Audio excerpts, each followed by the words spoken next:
జడ్పీటీసీగా రాజకీయ జీవితం, జడ్పీ చైర్మన్‌గా, ఆ తర్వాత ఎమ్మెల్యేగా వరుసగా పోటీ చేస్తూ వస్తున్నారు. 2009లో ధర్మపురి నియోజకవర్గం ఏర్పడింది. అప్పటినుంచి పోటీ చేస్తూ వస్తున్నారు. 2009లో ఓడిపోయారు, 14లో ఓడిపోయారు, 18లో ఓడిపోయారు. 23లో మాత్రం ఆయన గెలిచారు. తొలిసారిగా ఎమ్మెల్యేగా గెలిచారు. ఆయనే అడ్లూరి లక్ష్మణ్ కుమార్. మనం చూస్తున్నాం అడ్లూరి లక్ష్మణ్ కుమార్. ఆయన తొలిసారి ఎమ్మెల్యేగా అసెంబ్లీలో అడుగుపెట్టారు. ఆయనకు కూడా అవకాశం దక్కింది. మంత్రివర్గంలో క్యాబినెట్లో అవకాశం దక్కింది. 1986 నుంచి 94 వరకు కరీంనగర్ జిల్లా ఎన్ఎస్యుఐ అధ్యక్షుడిగా పనిచేశారు. పార్టీ పరంగా ఎన్ఎస్యుఐ నుంచే ఆయన రాజకీయ జీవితం ప్రారంభమైంది. తర్వాత ఏపీ యూత్ కాంగ్రెస్ ప్రధాన కార్యదర్శిగా, అప్పటి ఉమ్మడి ఆంధ్రప్రదేశ్ యూత్ కాంగ్రెస్ ప్రధాన కార్యదర్శిగా పనిచేశారు. అది కూడా పార్టీ పదవే. 2006లో తొలిసారిగా జడ్పీటీసీగా ఎన్నికయ్యారు. 2006లో, ఆ తర్వాత 2009లో ఆయనకు ధర్మపురి కొత్తగా పునర్విభజనతో నియోజకవర్గంగా మారింది. అక్కడ అవకాశం దక్కింది. 2009లో ఓటమి పాలయ్యారు. కొప్పుల ఈశ్వర్ గెలిచారు అక్కడ. 2014లో కూడా మళ్ళీ ఓటమి పాలయ్యారు. అప్పుడు కొప్పుల ఈశ్వర్ గెలిచారు. 2018లో కేవలం 400 ఓట్లతోనే ఓటమి పాలయ్యారు.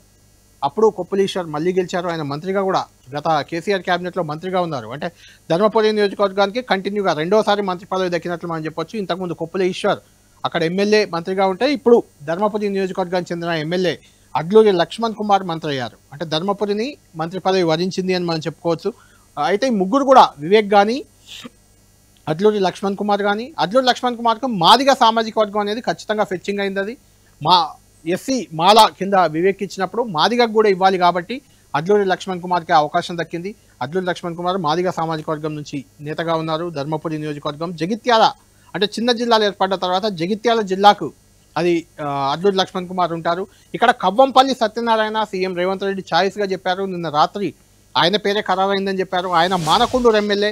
అది ఉమ్మడి కరీంనగర్ జిల్లానే. ఇద్దరు, లక్ష్మణ్ కుమార్ అయినా కవ్వంపల్లి సత్యనారాయణ అయినా, ఇద్దరు మాదిగ సామాజిక వర్గం, ఇద్దరు ఉమ్మడి కరీంనగర్ జిల్లా అయినప్పటికీ కొత్త జిల్లాలో మాత్రం కొంత కాన్ఫ్లిక్ట్ ఉంటుంది.